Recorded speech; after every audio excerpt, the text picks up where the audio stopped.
par exemple, mes conférences sont payantes. Oui. Mes équipes vendent mes conférences payantes. Oui. Bon, mais si on passe directement vers moi, elles sont gratuites. Donc, à chaque fois, mes équipes derrière, elles me passent à savon. Elles me disent, mais comment tu veux qu'on vende tes conférences ? Et oui. Si quand on t'appelle directement, tu dis oui, mais bien sûr, pour toi, je peux le faire. Mais effectivement, j'ai une petite phrase qui m'aide beaucoup, que je me dis quasiment tous les matins.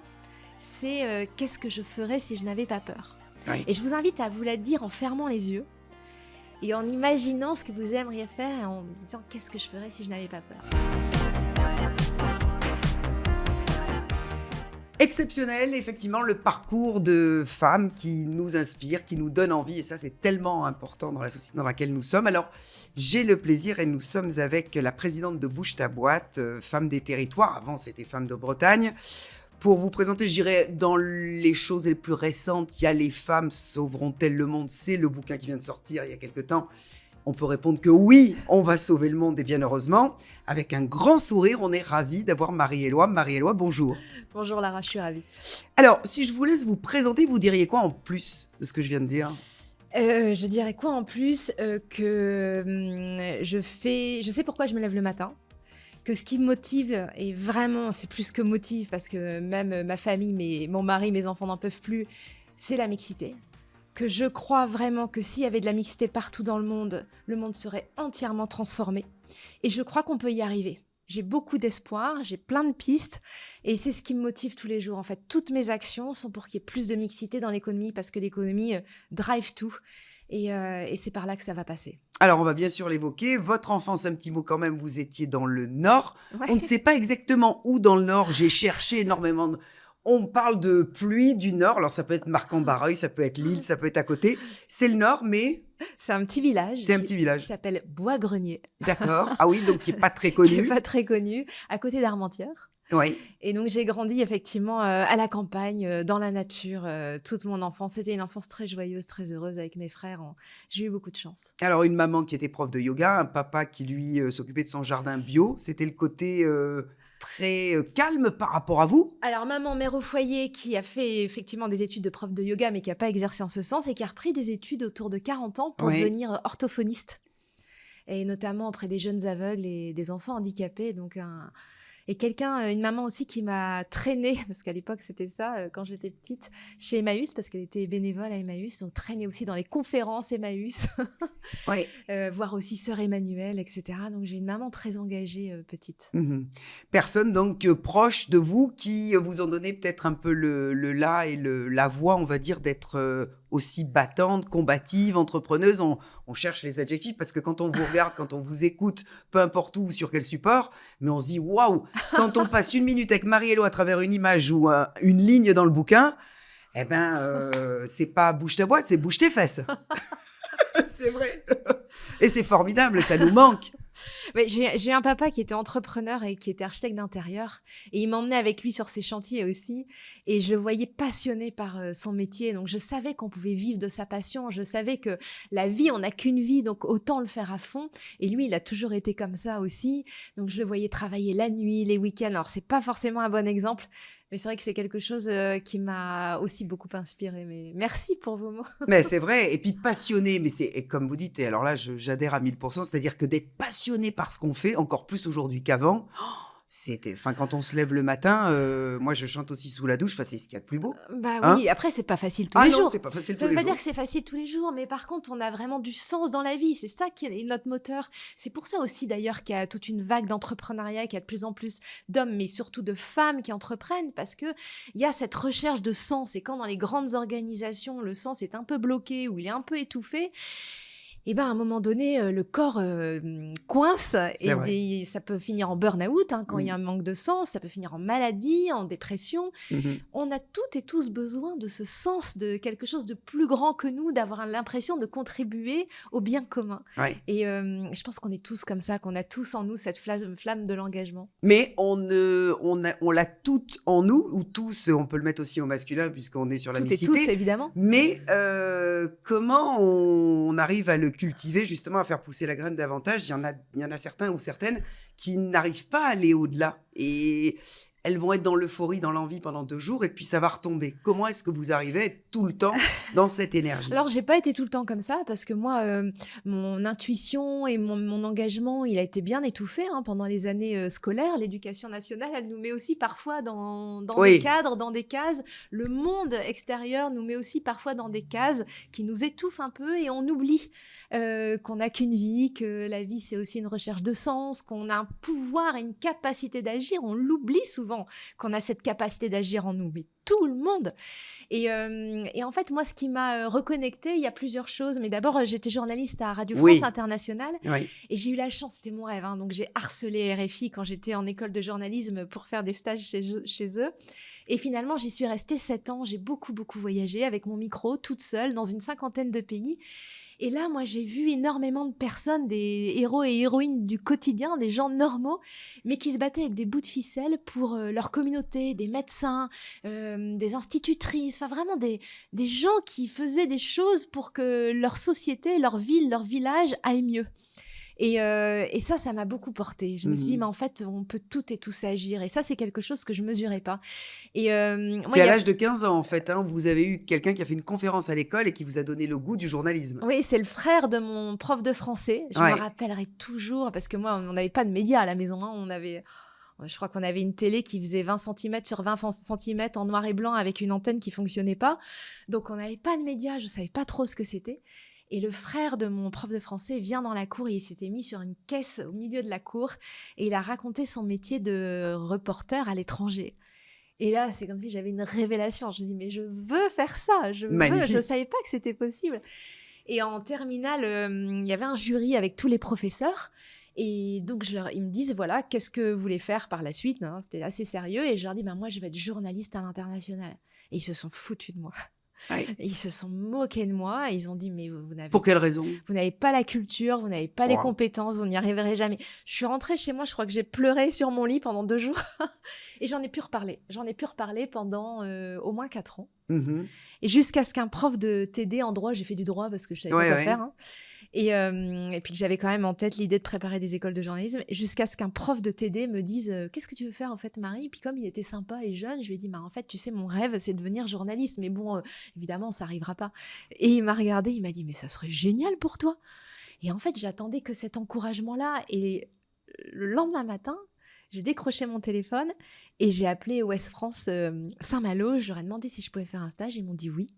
Et j'ai commencé à faire stage sur Magnifique. stage. Et en fait, c'est pour ça, quand quelqu'un vous partage son rêve ou son ambition, mais encouragez-le, parce que ça peut vraiment déclencher toute une autre vie derrière. Ouais, ouais. C'est tellement important d'écouter vraiment D'écouter, oui. et de dire, oui, vas-y, fonce. Alors, la petite histoire aussi, c'est que vous étiez dans le Nord, mais vous alliez tout le temps en vacances en Bretagne. Et donc, à un moment, vous êtes allé en Bretagne, vous étiez enceinte et votre fille avait un petit souci de santé. Et à ce moment-là, vous vous installez en Bretagne. Et c'est comme ça aussi que le côté entrepreneuriat a démarré, avec Femmes de Bretagne d'ailleurs. Oui, alors j'avais fait mes études en Bretagne, ensuite en Angleterre, ensuite à Paris, j'étais journaliste. Et ensuite, à la naissance de ma fille, effectivement, on est retourné en Bretagne, Oui. dans un petit village. Et oui, moi, en tant que journaliste, c'était donner la parole aux autres, notamment aux invisibles. Mais c'était pas forcément moi mettre en action. Mhm. Et ma fille, elle avait 3 ans, il fallait absolument que je lui trouve une école. Et à l'étranger, j'avais vu beaucoup d'écoles Montessori. Oui. Qui donnent confiance en soi, qui permettent d'apprendre à son niveau, en fait, pas à pas. Et je savais que c'était génial. Dans les écoles anglo-saxonnes, c'est souvent même public. Et il n'y en avait pas dans mon petit village de 600 habitants. La plus proche était à 1h30 de là. Et donc, je commence à en parler autour de moi en espérant qu'il y ait quelqu'un qui crée cette école. Mais il n'y avait personne. Et on me met en lien avec une autre maman qui cherchait aussi cette école alternative, une autre école pour son fils, Manuel Araden. Et elle me dit, mais regarde, à l'Armor-Baden, il y a cette école qui est à l'abandon, école magnifique, du parquet par terre, tout près de la mer. Enfin, vraiment, une école magnifique. Et franchement, on n'avait aucune conscience de ce qu'on allait faire, mais on s'est dit, on va la créer, l'école. Et chapeau, vous avez réussi en un temps record. En un temps record, parce qu'on était au mois d'avril 2011. Ouais. J'étais enceinte en plus du 2e. Ouais. Et on s'est dit, on va l'ouvrir pour septembre. Mais je ne savais pas du tout dans quoi je m'engageais. Ah oui. Et on a présenté notre projet d'école, je me rappelle, un mardi d'avril 2011, à l'association qui détenait les locaux. J'ai fait le premier PowerPoint de ma vie, parce que quand on est journaliste, les Excel, les PowerPoint, bien sûr, on ne connaît pas du tout. Ouais. On a eu les clés à l'unanimité. le jeudi matin avec mon amie, elle nettoyait toute l'école avec sa famille et moi avec ma fille de 3 ans, on avait fait des pancartes jaunes fluo et on avait écrit Nouvelle école Montessori, porte ouverte ce week-end, on était le jeudi, hein. Ouverture en septembre, on était en avril. C'était full. J'ai mis ça sur tous les ronds-points à 30 km à la ronde, ce qui est interdit. Et le samedi matin, on s'est dit, mais est-ce qu'il va y avoir du monde? Et en fait, oui, c'était full. Et le dimanche soir, on avait trouvé les enseignantes qui s'étaient déplacées. On avait des parents qui étaient venus parce que bien sûr, j'avais pas fait d'études de marché, rien. On n'avait pas de parents, pas d'enfants, pas d'argent, enfin, même pas de chaises et de tables. Pour avoir les bons profs, enfin. Enfin, les profs sont. Alors après, c'était un peu plus rock'n'roll, mais les profs sont venus. Bon, on a trouvé les profs. On a trouvé. L'école était complète pour 2 ans. On a reçu des tables et des chaises des écoles voisines. Chapeau. On a reçu des dons pour acheter le matériel Montessori. Mon fils est né en juillet. L'école a ouvert en septembre et ma fille a fait toute sa scolarité jusqu'en 6e. Et vous voyez, là, elle est en train de passer son bac. Elle est génialissime. Donc, je me dis que j'ai pas tout raté. Comme quoi, quand on le veut, rien n'est impossible. C'est le message aussi qu'il faut et que vous aimez faire passer à travers des femmes qui se posent tellement trop de questions. Oui, mais moi aussi, je me pose un milliard de questions. Mais moi aussi, je suis percluse de doutes et j'ai hyper peur. Je suis une immense trouillarde. Mais effectivement, je crois que tout est possible quand c'est vraiment dans les tripes. Par contre, il faut que ça soit ancré. Hein, c'est viscéral. Et parce que l'entrepreneuriat, c'est tellement dur. Il faut affronter les montagnes russes. Et pour ça, il faut que ça soit bien ancré en soi. Mais effectivement, j'ai une petite phrase qui m'aide beaucoup, que je me dis quasiment tous les matins. C'est qu'est-ce que je ferais si je n'avais pas peur ? Oui. Et je vous invite à vous la dire en fermant les yeux et en imaginant ce que vous aimeriez faire et en vous disant qu'est-ce que je ferais si je n'avais pas peur. Et donc, la réponse à cette question, vous diriez quoi? En fait, ça ouvre le champ des possibles. Exactement. Et ça, je le fais pour n'importe quoi, pour un peu tout. Mais du coup, ça m'embarque des fois dans des rêves un peu fous. Et après, pour être sûre de les réaliser, j'en parle autour de moi. Parce que dès qu'on en parle autour de soi, on est fichu. Oui. Parce que les gens reviennent vers vous en disant « alors, t'en es où ?» Exactement. Donc, t'es obligé d'avancer. Positivité, il faut toujours croire en soi. Donc ça, et d'ailleurs à travers cette école Montessori, vous le dites, et c'est peut-être ce qui manque dans la scolarité française, c'est effectivement ce manque de confiance en soi. C'est-à-dire que chez les enfants, malheureusement, on le sait bien en tant que maman, et même nous, on l'a vécu certainement, c'est quand on a une matière où on est moins fort, les profs vont appuyer là-dessus au lieu de vous mettre en avant par rapport à la positivité. Est-ce que vous êtes fort en sport ou peu importe en histoire ou dans un autre truc? C'est ce qui nous manque vraiment. Vous pensez que pour notre petite graine, elle pousse vraiment mieux et que donc si on n'a pas cette positivité à l'école, on la trouve où? Si ce n'est avec vous plus tard et avec des femmes comme vous, mais on n'en rencontre pas tous les matins non plus. Non, c'est vrai que notre système scolaire manque de pousser la confiance en soi des enfants, Oui. en fait, clairement. Oui. On la trouve où? On la trouve en sortant de sa zone de confort. C'est comme ça qu'on développe sa confiance, je trouve. C'est comme un muscle. Parce que moi, je l'avais vraiment perdu. J'avais 0 confiance en moi en sortant du lycée, mais vraiment 0.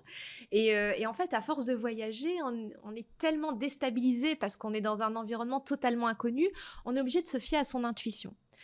Et en sortant de sa zone de confort, en faisant des choses qu'on n'a jamais fait, en allant parler avec des gens qu'on n'a jamais rencontrés, en envoyant des messages à des personnes qu'on n'a jamais osé aborder, en lisant un livre qu'on n'a jamais lu, en faisant des choses différentes tous les jours, finalement, on aiguise son intuition, ce qui nous correspond. On arrive à savoir ce qui nous correspond mieux. On renforce aussi sa confiance et du coup, ça nous pousse à oser aussi. Oui. Donc, faire tous les jours quelque chose qu'on n'a jamais fait. Et ça... C'est le conseil que vous donneriez aux femmes d'aujourd'hui pour avancer, pour qu'elles croient en elles? Ouais, vraiment, c'est la première chose. Je vais vous donner un exemple qui m'a beaucoup marquée. C'est une entrepreneuse, je me rappelle, qui avait témoigné devant d'autres entrepreneuses pour nous, pour Bouge ta boîte. Et elle avait dit, elle avait été licenciée de manière extrêmement brutale, après je ne sais plus combien d'années de bons et loyaux services, et elle est tombée dans une forte dépression. Et un jour, elle s'est dit, tous les jours, je vais faire quelque chose de différent. Tous les jours, je vais faire quelque chose que j'aurais jamais osé faire. Et elle s'est dit ça, elle me racontait, elle était dans sa voiture à un feu rouge, elle a écrit ça. Et la première chose qu'elle a faite, c'est parce qu'on peut commencer tout petit, on n'est pas obligé de monter l'Everest tout de suite. On peut faire des petits trucs, on peut acheter les chaussures, par exemple, pour gravir l'Everest. Et elle est allée à la caisse d'un supermarché et elle voulait toujours avoir les boîtes Tupperware. Vous savez que les points qu'on peut avoir à la supermarché. Oui. Elle n'osait jamais les demander. Elle avait tous les points, mais elle n'osait pas demander les boîtes Tupperware à la caissière. Elle s'est dit, ça, c'est mon premier défi. Elle a dit à la caissière, voilà, j'ai les points, est-ce que vous voulez... Et la caissière a dit, mais oui, bien sûr, elle est allée les chercher. Et en fait, c'était tellement facile. Et donc, c'était un tout petit pas. Mais c'est un premier pas. Et c'est toujours le premier pas le plus difficile. Ça veut dire que pour savoir s'imposer, il faut savoir demander? Alors, il faut savoir s'entourer. Nous, les femmes, on n'est pas très douées pour ça. Ouais. Alors si, on est très douées dans la vie perso. On est très doués pour les bons plans médecin, babysitter, etc. Dans la vie professionnelle, on est très nuls. Ouais. Il faut le dire. Mm. Donc, s'entourer de manière professionnelle, au niveau business, il faut demander de l'aide. On fait tout toute seule dans notre coin. Non, c'est pas possible. Il faut oser demander. Et en plus, la personne qui nous aide, ça lui donne confiance aussi d'avoir aidé quelqu'un d'autre. Et puis, vous lui renverrez l'ascenseur une autre fois. C'est comme ça se crée le réseau, se tissent les liens de confiance.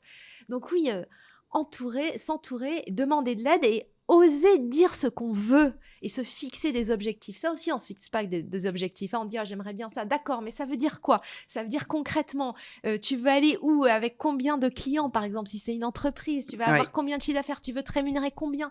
Parce que si on ne se fixe pas d'objectifs, c'est sûr qu'on ne va pas les atteindre. Donc, il faut se les fixer. Alors, des objectifs, vous en avez eu déjà pas mal, de Femmes de Bretagne, Femmes des Territoires, jusqu'à Bouge ta boîte. Ce sont crescendo des choses qui sont montées en puissance grâce à votre tempérament, grâce aux rencontres, grâce au réseau, grâce au collectif, parce que vous dites souvent, collectif, c'est, voilà, les femmes, vous le dites pertinemment bien, on doit savoir s'entourer et quand on a les bonnes personnes autour, c'est un ensemble.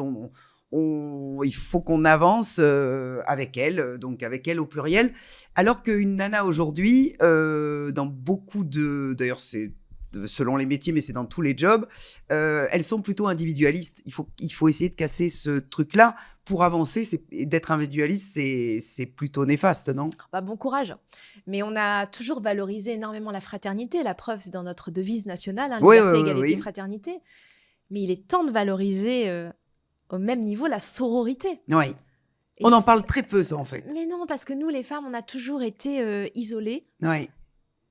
On a toujours été aussi avec une charge mentale et des tâches domestiques et parentales telles qu'on n'avait pas le temps de le faire. Oui. Et en plus, c'était très mal vu. Parce qu'à chaque fois que les femmes se sont réunies dans l'histoire, chaque fois qu'elles se sont réunies, c'était pour revendiquer, vu que à peu près les lois ont tout interdit aux femmes. Elles ont interdit de voter, d'aller à l'école, d'exercer des métiers, même d'être entrepreneur, même de porter un pantalon. Enfin, tout a été interdit aux femmes. Et donc, à chaque fois qu'elles se réunissaient, elles voyaient en s'identifiant qu'il y avait quelque chose d'injuste. Et donc, ça finissait par revendiquer. Donc, les réunions de femmes ont même été interdites par la loi. Ouais. Juste après la Révolution, parce qu'au moment de la Révolution, les femmes ont été extrêmement actives dans la Révolution. Et là, il y a eu énormément de réseaux féminins qui se sont créés, des clubs féminins dans toute la France. Et ça n'a pas plu.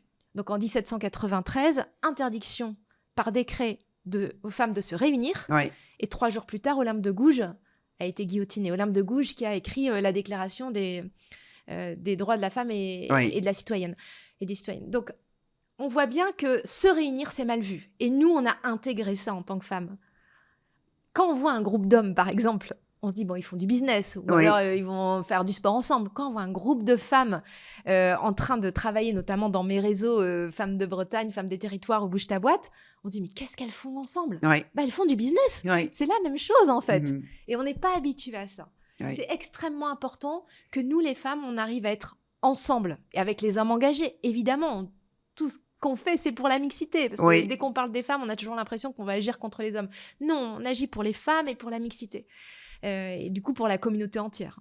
Mais il faut qu'on arrive à être ensemble. Le jour où on sera unis, je vous assure que le monde sera changé en une fraction de seconde. C'est ce que vous dites dans votre ouvrage. Est-ce qu'on peut dire, pour celles qui ne connaîtraient pas et ceux qui ne connaîtraient pas, l'idée de ce que vous avez fait, donc c'est vraiment les réseaux, créer du lien, du réseau à travers la Bretagne, Femmes de Bretagne, des territoires, et même jusqu'à Bouge ta boîte, c'est vraiment ça? Oui, mais en fait, c'est ce que j'avais découvert au sein de l'école Montessori que j'ai créée. J'ai vu que, entre mamans, notamment, on s'entraidait, on se partageait nos projets professionnels et on s'encourageait. Et rien que de s'encourager, là encore, ça ouvrait des portes. On se disait, mais oui, je suis capable, je peux, elle a fait ça, moi aussi. Et je me suis dit, je vais créer ce même état d'esprit à l'échelle de la Bretagne d'abord. Donc un réseau pour toutes celles qui veulent créer leur entreprise, leur projet. Bon, on était en 2013-2014, autant dire que quand j'ai voulu créer ça, on m'a dit, mais qu'est-ce que tu vas faire avec des bonnes femmes qui vont se crêper le chignon et qui vont faire du tricot? Ouais. Parce qu'à l'époque, un entrepreneur, c'était un homme. Mhm. Point barre. Aujourd'hui, les choses ont heureusement un peu Aujourd'hui, évolué. les choses ont changé, mais Mais par exemple, on n'est toujours pas habitué à avoir des entrepreneuses. Parmi les femmes les plus médiatisées, dans la catégorie patron business, il y a 1% de femmes médiatisées. Et c'est un chiffre qui ne bouge pas. Et donc, comment s'identifier et se dire que c'est possible quand on a si peu d'exemples en face de nous? C'est pour ça que c'est hyper important d'avoir aussi des réseaux féminins donc, où on va s'entraider, se challenger, parler de nos projets, monter en compétences, se recommander, faire du business. Enfin, vraiment, au niveau professionnel, aller plus loin ensemble. ouais. Comment vous expliquez qu'il n'y a que ce 1%, malgré la loi Copé-Zimmermann, Marie-Jo Zimmermann a été une invitée dernièrement, malgré tout ça, les lignes ne bougent quand même pas aussi vite que ce qu'on voudrait? Non, la loi Copé-Zimmermann, c'est pour les conseils d'administration des grands groupes. Mais on va dire que ça a été, ça a boosté pas mal de ça, choses derrière. Ça a été, c'est une pionnière, Marie-Jo Oui. Zimmermann. C'est une pionnière qui a fait énormément bouger les choses. Grâce à son courage, ça a ouvert énormément de portes. Mais le chemin reste long. Selon l'ONU, pour avoir une réelle égalité entre les femmes et les hommes, il faut attendre 300 ans. Ce que je n'ai pas du tout l'attention. Je reprends. Ce que je n'ai Ça pas sera du coupé, tout. t'inquiète. Ce que je n'ai pas du tout l'attention d'attendre 300 ans. C'est hors de question. Donc, c'est à nous maintenant d'agir pour accélérer les choses parce que le vrai sujet, en fait, c'est que en France, mais dans la plupart des pays d'ailleurs, on n'ose pas parler des femmes et on n'ose pas agir pour les femmes. Et vous dites avoir de l'engagement. On manque d'engagement, de vrai. On manque d'engagement pour On ne se mouille pas assez. nous les femmes. Oui. Tu veux qu'on reprenne du coup? Ouais, mais c'est pas grave, c'est parce que j'ai dû avaler Vas-y, redis. un truc. Prends ton temps. Mais pas de problème. Hop. Oui, j'avais un truc dans le... C'est un Tu film. veux que je te remette? Non, mais ça va aller. Oui, avoir de l'engagement ou en tout cas être... aller de l'avant, c'est ce qui nous manque quand même tout le temps, nous les nanas. Alors, oui et non. Non dans la vie perso. Non. On porte tout, on est capable de tout défoncer. On peut soulever des montagnes pour nos familles et ça, on l'a toujours fait. C'est vrai. Dans la vie professionnelle, c'est très récent que les femmes sont dans la vie professionnelle. C'est très récent qu'il existe des réseaux pour les femmes. Tout ça c'est très récent que les femmes prennent la parole. C'est très récent aussi qu'on nous laisse la parole. Qu'on nous laisse qu'on nous laisse la parole, même qu'on soit dans une démocratie réelle, parce qu'on a l'impression que la démocratie, ça date de 1789 ou 1870. Mais en fait, une démocratie, c'est quand tout le monde a le droit de vote. Donc, c'est 1944. Oui. Donc, tout ça est très récent. Mm-hmm. Et donc, c'est tout un inconscient collectif à changer. Et il n'y a rien de plus dur à changer qu'un inconscient collectif. Et donc, ça veut dire qu'il faut être encore patient, que les choses vont encore vont bouger, mais attendre quoi? C'est à nous d'essayer de bouger tous ces éléments. Ah oui, non, il s'agit Et pas là d'être encore, patiente. vous êtes un bel exemple. Ah bah, merci, mais c'est encore une fois, c'est avec le collectif. Mais non, il ne s'agit pas d'être patiente. Ça suffit, en fait. Là, on voit bien qu'on a trop besoin de mixité. Il y a une urgence de mixité à la gouvernance du monde. La planète, elle brûle. L'économie, c'est cata. La paix, elle est extrêmement menacée partout. Et si on met une nana à chacun des points négatifs sur la planète, on va effectivement résoudre pas mal de choses. Oui, alors c'est Barack Obama qui disait ça. Si pendant 2 ans, on mettait des chefs d'État femmes partout, la planète serait transformée. Mais plus encore, de manière très sérieuse, il y a des centaines d'études qui prouvent que quand il y a plus de mixité, l'environnement est davantage protégé. Oui. Il y a plus de paix, elle est signée plus rapidement, elle dure plus longtemps. L'économie est plus résiliente et plus efficace et plus rentable, etc. On sait que s'il y a plus de mixité, le monde est transformé. C'est-à-dire qu'il y a un autre rapport au pouvoir, il y a un autre rapport à l'argent, une autre façon de manager, il y a un autre lien à l'environnement, un autre lien à la paix. Je ne comprends pas, et ça c'est des centaines d'études que j'ai citées dans mon livre notamment, je ne comprends pas pourquoi, qu'est-ce qu'il nous faut pour qu'on investisse enfin sur la mixité quand on sait que c'est la solution à toutes les crises que nous vivons aujourd'hui. C'est la solution pour protéger l'environnement, c'est la solution pour la paix, c'est la solution pour une autre économie.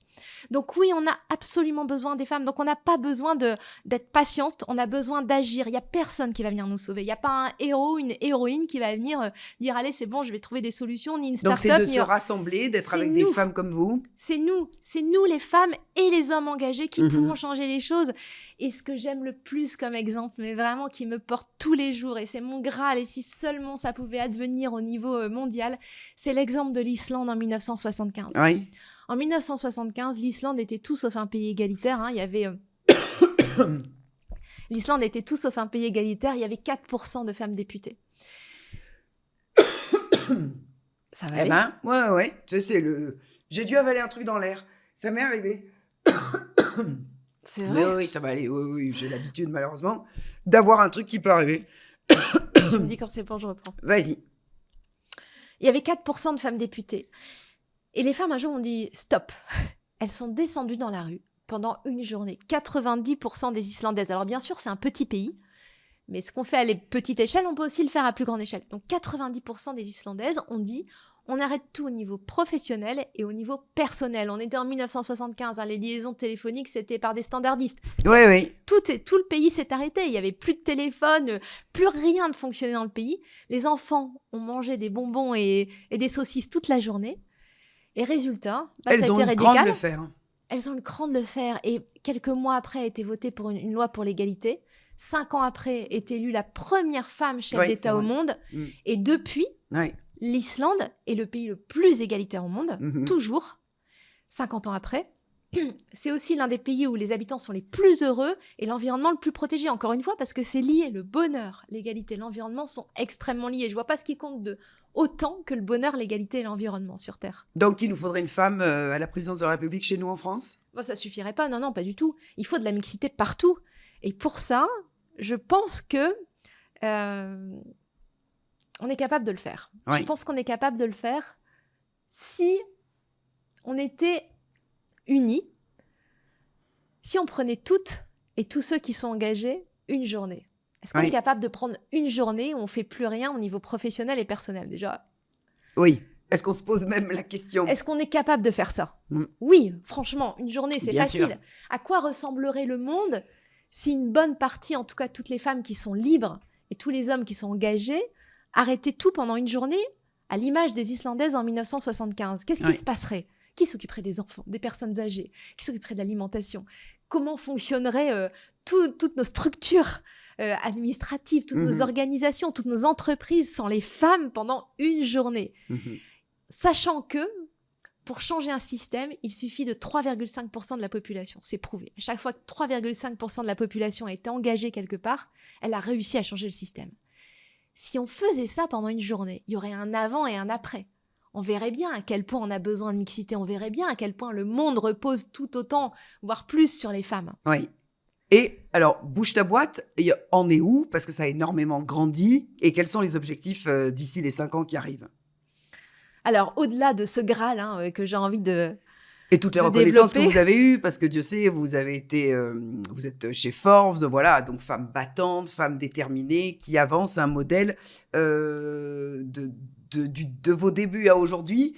Qu'est-ce qu'elle est la place de la femme ? Vous trouvez qu'elle a évolué et que c'est plutôt positif pour les jeunes femmes qui se mettent dans la vie active aujourd'hui ? Ou qu'il faut, non, au contraire, qu'elles aient encore plus d'envie, et les hommes, de en cran. fait, parce que les hommes aussi, parce que là, j'ai intervenu récemment avec un groupe de jeunes extra sur Twitch, et il y a un jeune homme de 17 ans qui prend la parole et qui me dit « Bon, moi, je suis pas tellement concernée par le sujet, mais… » Je dis « Pardon, mais tu rigoles ou quoi ? L'égalité, c'est pas l'apanage des femmes. Exactement, ça concerne tout le monde. L'égalité, ça concerne tout le monde et tout le monde est bénéficiaire de cette égalité. » Donc, non, il y a encore beaucoup à faire. Et surtout, on voit un vrai backlash, un vrai recul depuis quelques mois, là, qui est assez terrifiant. Et on est sur la crête, c'est-à-dire que si on n'agit pas maintenant, le recul va ne faire que s'accélérer. Parce que moins il y aura de ressources énergétiques, plus il y aura de crise environnementale, plus ce sont les femmes qui vont compenser. C'est pas moi qui le dis, ce sont les études, on le sait. Donc, il faut agir maintenant. Alors, de Bretagne, il y a eu les territoires. Il y a Bouge ta boîte qui vraiment qui s'émancipe et qui grandit. Il y a le Luxembourg, la Belgique et pas mal d'endroits où vous souhaitez vous imposer également. De la même façon? Mais en fait, il y a des entrepreneuses partout dans le monde. Oui. La France n'est pas un très bon pays, hein. Il y a, sur 100 entreprises, il y en a 22 qui sont créées par des femmes, 62 par des hommes et le reste par des équipes mixtes. Mais nos pays voisins font mieux que nous. Le Royaume-Uni Oui. fait 2 fois plus que nous, le Oui. Canada 4 fois plus, le continent africain, c'est très, très impressionnant.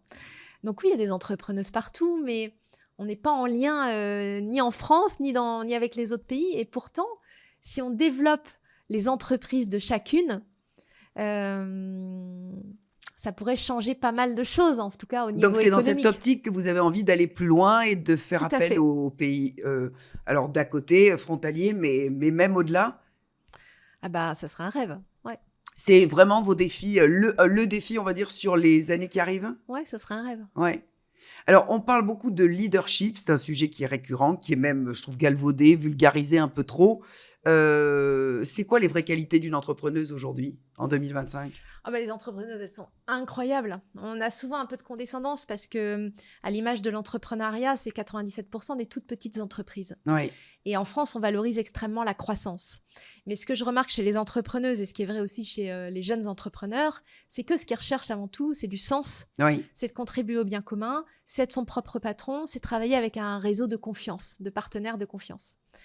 Et donc, ce que j'ai constaté, ce que j'ai échangé forcément depuis plus de 10 ans avec des milliers d'entrepreneuses pour les différents réseaux. Donc, vous l'avez dit, Femmes des Territoires, c'est 20 000 femmes accompagnées sur la création d'entreprises, c'est 90 antennes. Bouge ta boîte, c'est dans 175 villes. On fait 5 000 réunions de travail par an, donc c'est vraiment conséquent. C'est de très loin les plus grands réseaux féminins français et même européens.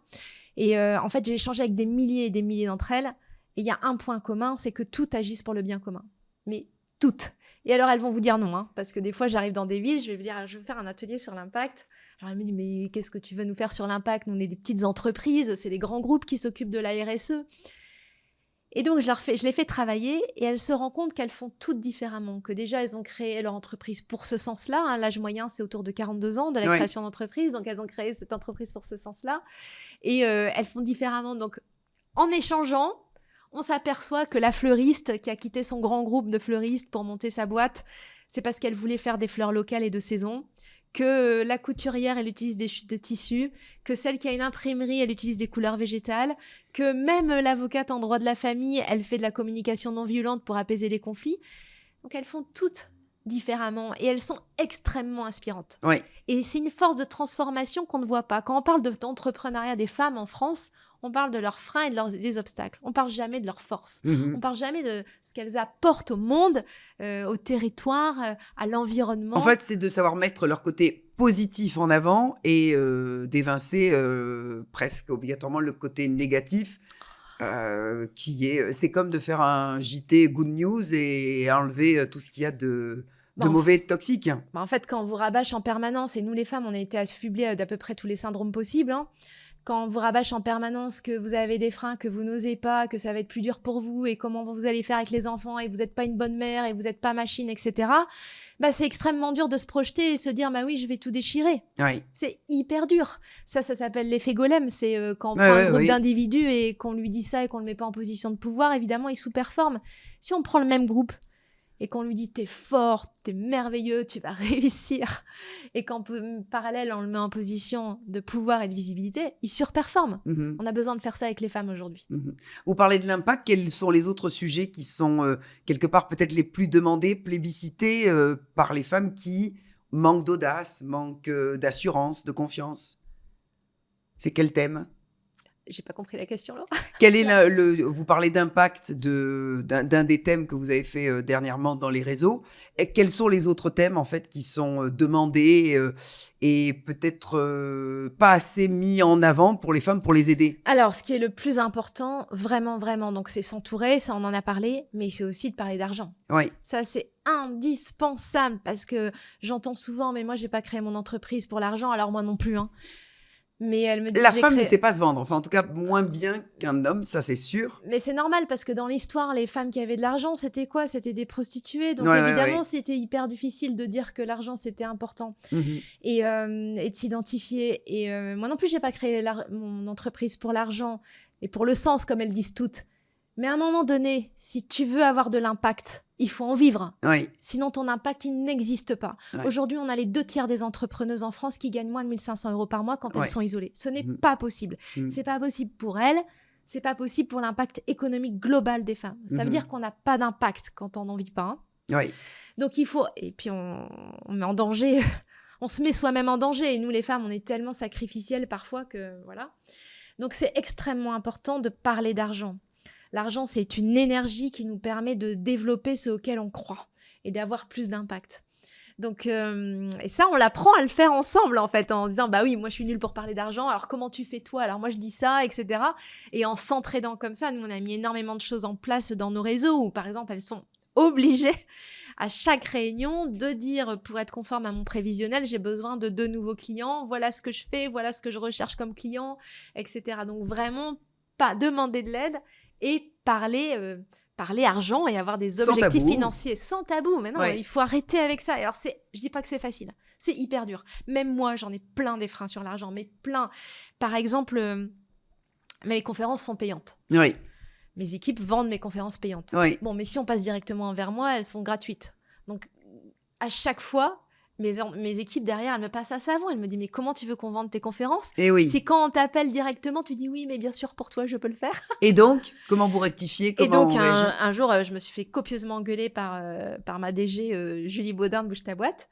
Et du coup, j'ai rappelé la personne qui m'avait dit, voilà, il faudrait que tu fasses une conférence, en plus pour un groupe qui avait énormément d'argent. Et j'ai dit, tu sais, normalement, mes conférences sont payantes. Est-ce que vous avez un budget? Et elle m'a dit, tu comptes jusqu'à 3, tu dis pas, mais si c'est toi, c'est pas grave.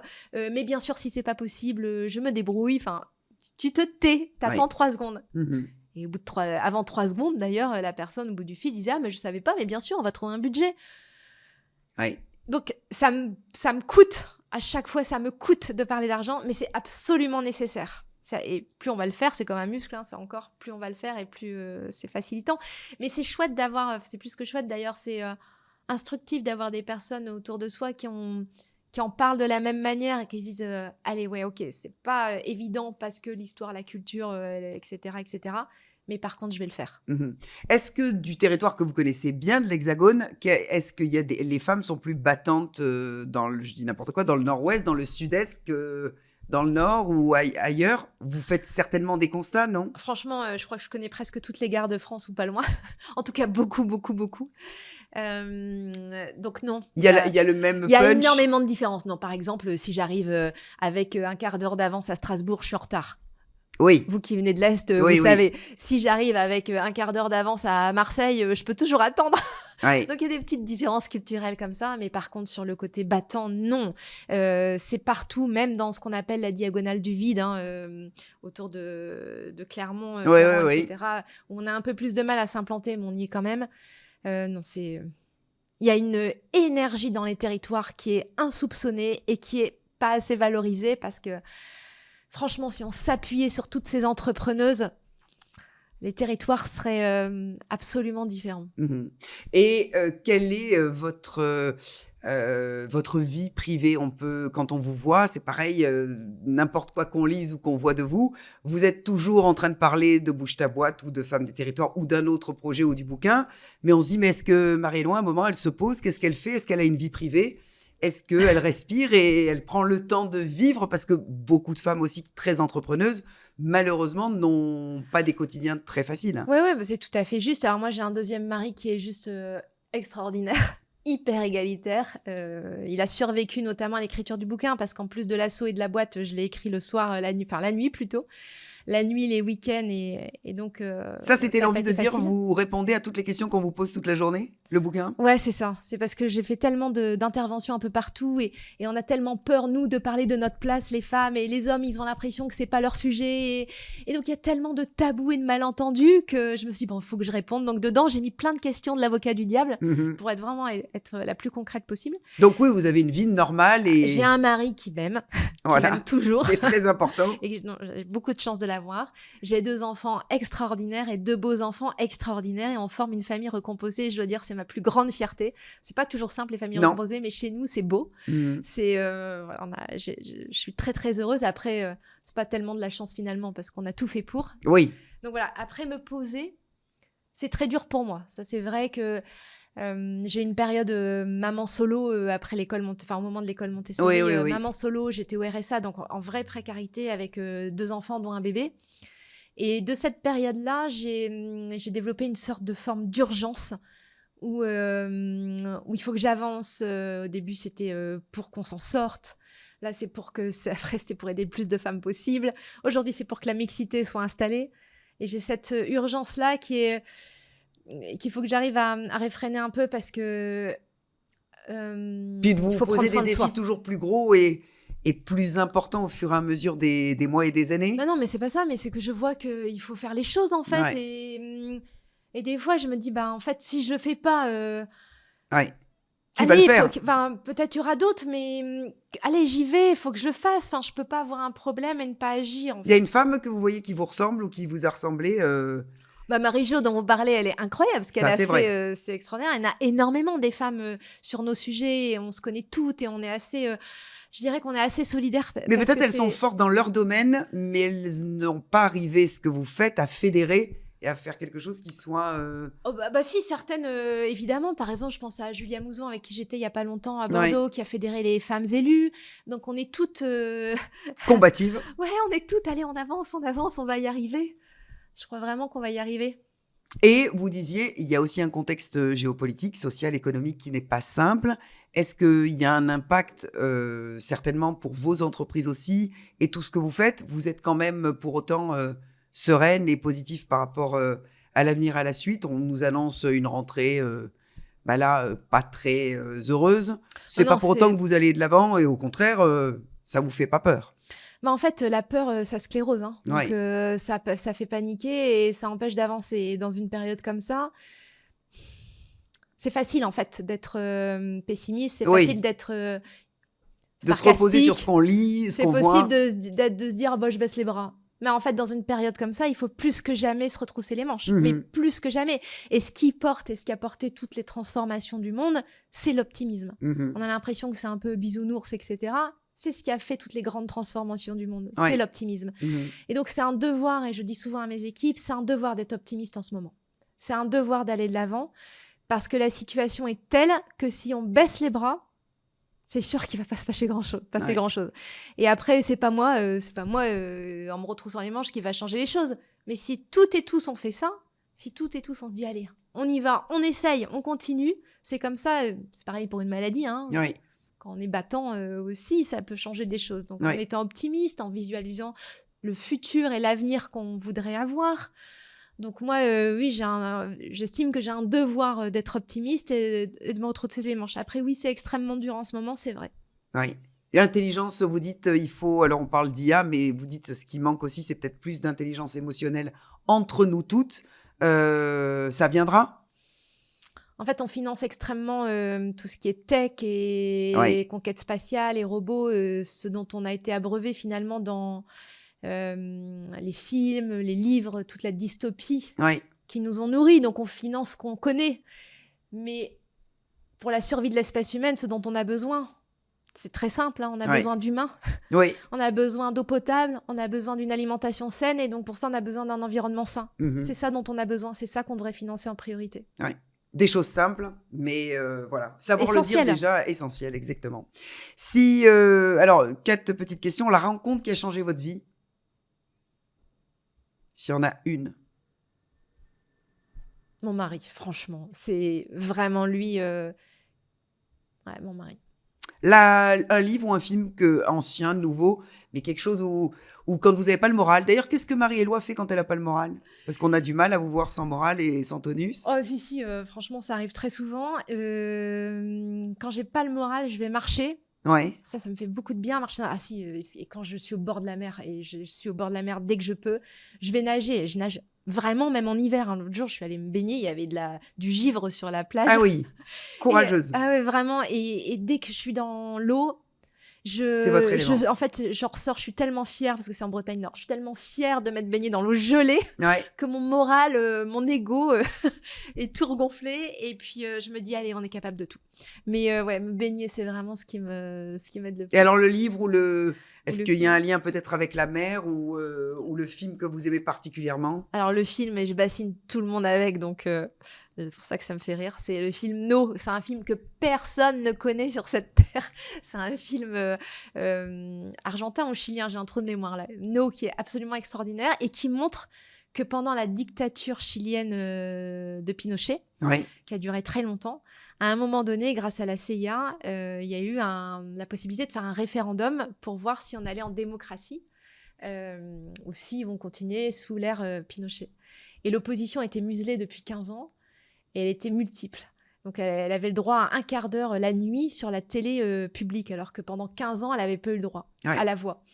Et ce film est extraordinaire parce qu'il montre qu'on peut vraiment changer les choses. Et c'est un publicitaire qui dit en fait, qu'est-ce qui réunit les gens? C'est la joie. oui, Et donc, ils ont fait 15 minutes tous les soirs pendant une vingtaine de jours sur à quoi ressemblera le Chili sous la démocratie. Et avec toute cette énergie de positive et de joie. Parce qu'au début, ils s'étaient dit, on va montrer tous les crimes, les exactions de Pinochet, toute la peur. Et en fait, le pays avait tellement peur déjà. Ouais. Le peuple était tellement sclérosé oui. par la peur. Oui. Terrorisé. Terrorisé. Et d'exprimer sa voix. Et le fait de voir tous les jours, en pleine nuit, un autre avenir possible qui serait positif, bah en fait, ça a tout libéré. Oui. Et le jour du vote, bah, la démocratie est arrivée. Et ça, c'est pour ça À que... voir absolument. Moi, j'entends le nom, mais je ne connais pas. Je vais vite le regarder. Alors, c'est en espagnol, sous-titré français. Voilà, exactement. Et il est génial, donc ça, je regarde très souvent, je dois dire. Que pense Marie d'il y a 10 ans? Qu'elle était bien courageuse. Et qu'elle va continuer encore plus. Ouais, qu'elle n'avait pas besoin d'avoir autant peur, mais qu'elle était bien courageuse. Et quelle est la femme que vous souhaiteriez mettre en avant, s'il y en a une, Ou qui rencontrer... pourrait être à ce micro? Et oui, en tout cas, que vous dites, oh, elle n'est pas assez, voilà, on ne la voit pas, c'est une femme dans l'ombre, et pourtant elle est fantastique. Alors, une que j'aimerais rencontrer, c'est Jacinda Ardern, l'ancienne Première ministre de Nouvelle-Zélande, qui est extraordinaire sur ces sujets-là. Et une femme à mettre en avant que j'adore, il y en a plein. C'est dur d'en mettre une ou d'en trouver une. Ah, il y en a une qui est... Il y en a une, dès qu'elle parle, elle me fait pleurer et je l'ai fait intervenir plein de fois pour nous. Il y a plusieurs que j'appelle mes héroïnes. Il y a Nolwenn Fèvre qui a créé l'association Les Petits Doudous. Et elle a été infirmière, elle est toujours infirmière anesthésiste, elle n'en pouvait plus d'entendre des enfants pleurer. Et un soir, à un moment où elle pensait arrêter ce métier, c'était trop dur, elle a écrit un mail à Moulin Rôti en disant, est-ce que vous pouvez envoyer des doudous pour l'hôpital? Moulin Rôti a envoyé un colis de doudous.